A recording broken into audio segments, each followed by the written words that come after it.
She was betrayed. Margaret Lawson stood in the federal courthouse, listening to her own sister tear her life apart piece by piece. Linda's voice echoed through the courtroom, each word calculated to destroy. She called Margaret delusional, unemployed, mentally unstable. The designer suit Linda wore cost more than Margaret had spent on clothes in 5 years. But Linda didn't know the truth. She didn't know her sister carried a federal badge. She didn't know about the lives Margaret had saved. What happens when the person you protected most turns against you? My name is Margaret Lawson. I'm 42 years old, and I've carried secrets that could save lives or destroy them. That morning in the courthouse, watching my younger sister Linda testify against me, I realized the heaviest secret I'd ever carried was my own identity. Linda stood at the witness stand, her manicured fingers gripping the wooden rail. Her voice carried that particular tone she'd perfected over years of country club lunches and charity board meetings. She spoke about me like I was a stranger, worse than a stranger, like I was someone to be pitied and feared. "Your Honor," Linda said, smoothing her pearl grey blazer that probably cost what I made in a week, "my sister Margaret has been living in a complete fantasy for the past 3 years. She tells anyone who will listen that she works for the government, that she has some mysterious, important job. But the truth is devastating. She's been unemployed, living off welfare, unable to face reality since our mother fell ill." Judge Harrison, a stern woman with silver hair pulled back in a tight bun, studied the documents before her. I sat at the defendant's table in my simple charcoal pantsuit from a discount store, the kind of outfit Linda would have mocked at one of her garden parties. My court-appointed attorney, a young man barely out of law school, shifted nervously beside me. The estate Linda was fighting for belonged to our mother, $2 million that Mother had wanted us to share equally. But Linda wanted it all, claiming I was too unstable, too irresponsible to handle any inheritance. She painted a picture of me as a broken woman, lost in delusions of grandeur. "Miss Lawson claims to work for a federal agency," Linda's lawyer announced, his voice dripping with skepticism. "Yet in 3 years, she hasn't produced a single pay stub, a single tax document. Nothing to verify this supposed employment. We have neighbors who report seeing her in military clothing, acting out what appear to be combat scenarios in her backyard at odd hours. This is not the behavior of a stable individual capable of managing a significant inheritance." I kept my breathing steady, my face neutral. Every instinct from 18 years of training told me to remain calm, to observe, to wait for the right moment. The irony wasn't lost on me that the very skills that made me good at my real job were now being used as evidence of my supposed instability. Linda leaned forward, and for a moment I saw something in her eyes that might have been genuine concern, buried under layers of greed and misunderstanding. "Your Honor, I love my sister. Our family has a history of mental illness. Our aunt suffered a complete breakdown in her 40s. I believe Margaret is following the same pattern. She needs help, not control over money that could enable her delusions."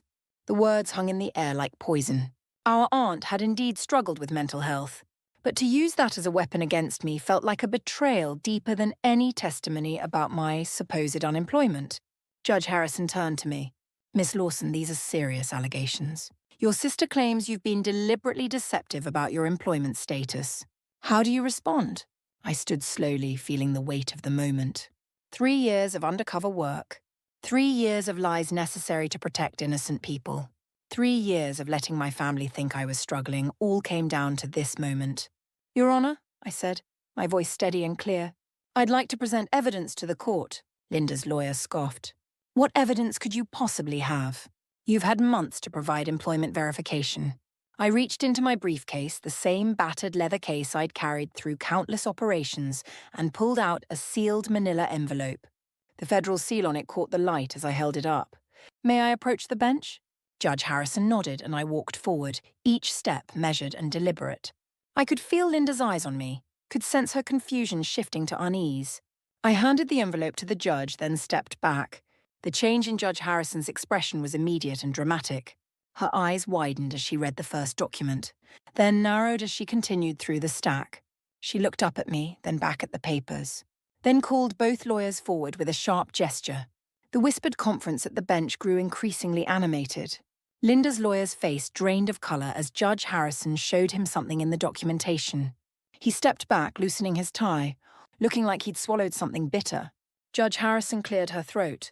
Miss Lawson, according to these documents, you are a special agent with the Bureau of Alcohol, Tobacco, Firearms and Explosives. Is this correct?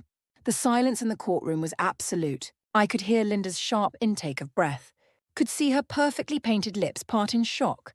Yes, Your Honor, I replied. I've served with the ATF for 18 years. For the past 3 years, I've been working deep undercover operations that required complete operational security. Revealing my true employment would have compromised federal investigations and potentially cost lives. Linda was shaking her head, her carefully styled hair coming loose from its pins. No, that's not possible. You're lying. This is just another delusion. I turned to face my sister for the first time since entering the courtroom. Linda, when I told you I couldn't discuss my work, you assumed I was ashamed. When I said my job required discretion, you thought I was making excuses. When you saw me in tactical gear, you called it playing soldier. But you never once asked me directly what I did. You never once considered there might be a reason for my silence. Judge Harrison continued reviewing the documents. Agent Lawson, these records indicate you've received numerous commendations, including the Medal of Valor. Your clearance level is classified as top secret. Is this accurate? Yes, Your Honor. My work involves domestic terrorism prevention and weapons trafficking investigations. The combat scenarios your neighbors witnessed were tactical training exercises I conducted to maintain operational readiness. Linda had gone pale under her carefully applied makeup. Her hands trembled as she gripped the witness stand. The judge pulled out another document. Your annual salary is listed here as $147,000, plus hazard pay for certain operations. You've also been recommended for promotion to Supervisory Special Agent. The promotion takes effect next month, Your Honor. I'll be leading a team of 12 agents in a regional task force. I reached into my briefcase again and pulled out a second envelope. Your Honor, I'd also like to submit my financial records for the court's review. Judge Harrison accepted the documents and began reading. Her eyebrows rose higher with each page. Agent Lawson, according to these records, you've contributed over $300,000 to your mother's care over the past 5 years. You've been paying for her private nursing facility entirely on your own. Linda's gasp echoed through the courtroom. The nursing home bills? But I thought. You thought what you wanted to think, I said quietly. You never asked who was paying for Mom's care. You just assumed it was insurance or Medicare. But I've been covering it all, making sure she had the best possible care in her final years. There's more, Judge Harrison continued. You also paid for your niece's college tuition through an anonymous scholarship fund. Linda's daughter Emma was brilliant, destined for great things. I couldn't let money stand in the way of her dreams. The scholarship that had mysteriously appeared just when Linda was panicking about paying for college, that had been me. Emma's scholarship? Linda whispered, tears starting to streak her makeup. That was you? But you live in that tiny apartment, you drive that old car. Because I was saving money for the people I love, I replied. Because material things never mattered to me as much as making sure my family was taken care of. Because my job required me to maintain a low profile, and flashy displays of wealth would have blown my cover. Judge Harrison set down the documents. Agent Lawson, can you explain the nature of the investigation that required such deep cover? I took a breath, choosing my words carefully. 3 years ago, we received intelligence about a domestic terrorism cell operating in this region. They had connections throughout the community, including people in positions of trust. I was assigned to infiltrate their network, which meant creating a completely believable civilian identity. No one, not even my family, could know the truth. The investigation concluded 2 weeks ago, Your Honor. We arrested 14 individuals involved in a plot to attack federal buildings. The case has been in the news, though my name was kept classified for security reasons. Linda sank down in the witness chair, her face a mask of shock and dawning horror at what she'd almost done. Oh my God, she breathed. Margaret, I'm so sorry. I thought you were having a breakdown like Aunt Marie. I thought I was helping. By trying to have me declared mentally incompetent, by standing in federal court and calling me delusional, by attempting to steal the inheritance our mother wanted us to share. I kept my voice level, but the hurt bled through despite my training. You weren't trying to help me, Linda. You were trying to help yourself to Mom's money. Judge Harrison's voice cut through the tension. Based on the evidence presented, it's clear that the petitioner's allegations are completely unfounded. Agent Lawson is not only financially stable and mentally sound, but has demonstrated extraordinary dedication to both her country and her family. The petition for sole conservatorship is dismissed. The estate will be divided equally as specified in the original will. She fixed Linda with a stern gaze. Mrs. Patterson, you've wasted this court's time with false allegations that could have destroyed your sister's career and reputation. I strongly suggest you reflect on what nearly happened here today. As we filed out of the courtroom, Linda caught up with me in the marble hallway. Her designer heels clicked against the floor as she hurried after me. Margaret, please. I need to understand. Why couldn't you tell me? I'm your sister. I stopped and turned to face her, really looking at her for the first time in years. She looked older than her 38 years. Stress lines etched around her eyes despite the expensive cosmetics. Linda, in the past 5 years, how many times have you called just to see how I was doing? Not because you needed something, not because of Mom's care, but just to talk to your sister? She opened her mouth, then closed it, no words coming. How many family dinners did you invite me to? How many times did you include me in your life beyond what I could do for you financially? You had your country club friends, your charity events, your perfect suburban life. When did you ever make room for your strange older sister who couldn't talk about her work? The tears were flowing freely down her face now, taking her mascara with them. I was scared. You were acting so strange, and David's lawyer said if we didn't act quickly. David was your ex-husband's lawyer who saw an opportunity to make money from family drama. And you handed it to him on a silver platter. You chose to believe the worst about me rather than trust that there might be an explanation. Can you ever forgive me? She asked, her voice small and broken. I thought about all the missed years, all the moments when I'd wanted to share my successes with my sister but couldn't. All the times she dismissed me as the family failure while I was out there protecting people like her from threats she couldn't imagine.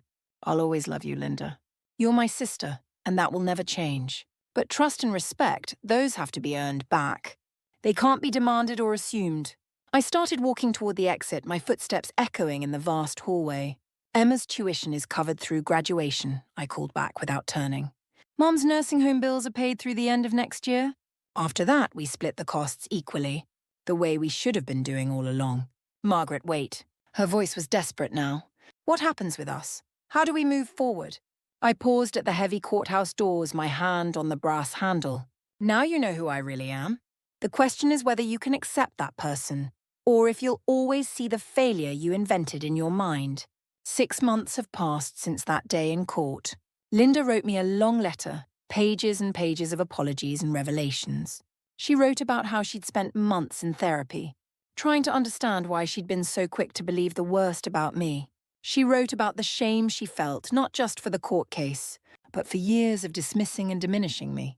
She wrote about telling Emma the truth about who paid for her education and how Emma had cried, wanting to thank me in person.